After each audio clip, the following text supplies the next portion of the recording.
नमस्कार, आप देख रहे हैं नेक्स्ट जन ब्रॉडकास्ट में। हूं आपके साथ शुभम उपाध्याय। भारत में आए दिन महिलाओं के साथ अत्याचार बढ़ते जा रहा है। ऐसा लगता है भारत में कोई महिला अब सुरक्षित ही नहीं है। महिलाओं पर पहले दहेज और मारपीट जैसे अपराध आम थे, परंतु अब लगता है कि उनके साथ बलात्कार होना आम हो गया है। आए दिन किसी न किसी लड़की, महिला या फिर छोटी बच्चियों के साथ बलात्कार होना कोई बड़ी बात नहीं रही। परंतु क्या यह सही है कि भारत जैसे देश में जहां देवी की पूजा होती है, जहां एक तरफ दुर्गा की पूजा होती है और कन्या पूजन जैसी परंपरा होती है, वहां उन्हीं लड़कियों के साथ हर दूसरे दिन बलात्कार के मामले सामने आ जाते हैं। मगर आपने सोचा है इसके पीछे का कारण क्या है? यदि उन दरिंदों को जो बलात्कार जैसी घटनाओं को अंजाम देते हैं, यदि उनके खिलाफ साथ के साथ एक्शन लिया जाए, तो उन्हें तुरंत फांसी की सजा दी जाए, तो शायद इस पर कुछ रोक लग सकता है। परंतु भारत जैसे देश में किसी भी बलात्कार जैसे मामलों में भी इंसाफ होने में सालों साल लग जाते हैं और तब तक वो दरिंदे आजाद घूमते हैं। आपको बता दें कि 2022 में बलात्कार के 30,948 मामले दर्ज किए गए थे। इसका अर्थ है कि प्रतिदिन लगभग 85 मामले दर्ज किए गए। आखिर ऐसा क्यों है?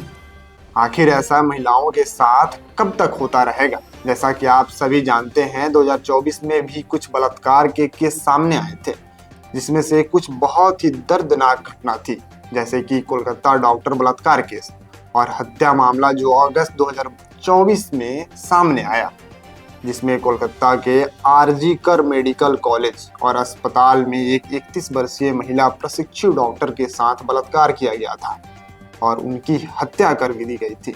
यह घटना तब घटी जब वह 36 घंटे की शिफ्ट के बाद आराम कर रही थी। इस मामले में संजय रॉक नामक एक व्यक्ति को गिरफ्तार किया गया और बाद में उसे दोषी ठहराया गया। इस घटना में पूरे प्रदेश में व्यापक आक्रोश और विरोध प्रदर्शनों को जन्म दिया, जिससे चिकित्सा संस्थानों में सुरक्षा उपयोगों की मांग बढ़ी। और इसी के साथ वाराणसी में एक ऐसा दिल दहला देने वाला मामला सामने आया, जिससे पूरे देश को झकझोर कर रख दिया है। एक 19 वर्षीय युवती के साथ 23 लोगों ने 6 दिन तक अलग अलग स्थानों पर कथित रूप से सामूहिक बलात्कार किया है। इस गंभीर अपराध में पुलिस ने अब तक 9 आरोपियों को हिरासत में ले लिया है, जबकि अन्य 12 की तलाश जारी है।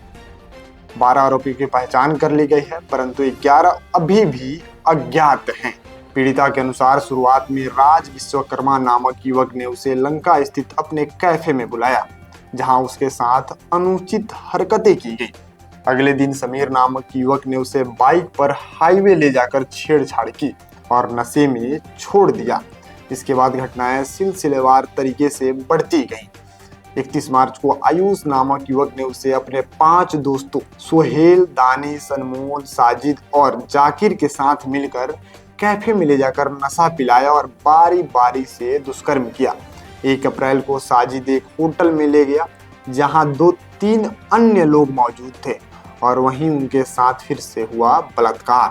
इसके बाद इमरान नामक युवक ने भी होटल में नशीला पदार्थ पिलाकर बलात्कार किया और उसे बाहर छोड़ दिया। 2 अप्रैल को राज खान नामक युवक ने उसे हुकुलगंज स्थित अपने घर की छत पर ले जाकर बलात्कार करने की कोशिश की। युवती ने शोर मचाया तो उसे 80 घाट पर ले जाकर फेंक दिया गया। 3 अप्रैल को दानिश, सोहेल और शोएब नामक युवक ने उसे एक कमरे में ले जाकर फिर नशीला पदार्थ खिलाया और उसके बाद उसके साथ किया दुष्कर्म। आखिरकार 4 अप्रैल को युवती किसी तरह अपने घर तक पहुंची, परिजनों को पूरी घटना बताई। पुलिस ने इस मामले में अब तक 9 आरोपियों को गिरफ्तार कर लिया है। आरोपियों में राज विश्वकर्मा, समीर, आयुष, सोहेल, दानिश, अनमोल, साजिद, जहीर, इमरान, जैब, अमन और राज खान शामिल हैं। इसके अलावा 11 अन्य अज्ञात आरोपियों की तलाश जारी है। इस मामले में भारतीय न्याय संहिता BNS की धारा 70(1), 74, 123, 126(2), 127(2) और 351(2) के तहत मामला दर्ज किया गया है। पुलिस का कहना है कि अन्य आरोपियों की गिरफ्तारी के लिए टीम लगाई गई है और जल्द ही उसे कानून के कटघरे में लाया जाएगा। अब सरकार को जरूरत है तेज न्यायिक प्रक्रिया और कड़ी सजा की। ताकि ऐसे दरिंदों को समाज में दोबारा ऐसा करने की हिम्मत ना हो। यदि आपको यह वीडियो पसंद आया हो तो लाइक करें, कमेंट करें और सब्सक्राइब करना बिल्कुल ना भूलें। बाकी अपनी राय कमेंट बॉक्स में दे सकते हैं कि आपको इस घटना के बारे में क्या आप सोच पाते हैं और ऐसी घटनाएं बार बार इंडिया में क्यों घट रही हैं।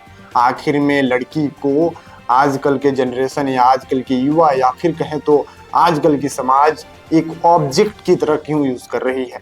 क्या वह लड़की है तो उसको जीने का हक नहीं है? क्या अगर लड़की है तो उससे घूमने का हक नहीं है? क्या वह लड़की है तो उसको अपनी आज़ादी जीने का हक नहीं है? अगर ऐसे ही लड़कियों के साथ होता रहा तो कोई एक बाप लड़की को जन्म देने से पहले उसको गर्भवास में ही मार देगा। तो समाज को जागरूक करने की जरूरत है। अगर समाज जागरूक नहीं होता है और ऐसे लोगों को अगर समाज से बहिष्कार नहीं करता है तो फिर समाज में रहने लायक आप भी नहीं है। बाकी अपनी राय कमेंट बॉक्स में दे सकते हैं। तब तक के लिए नेक्स्ट जन ब्रॉडकास्ट के साथ बने रहिए। धन्यवाद आपका।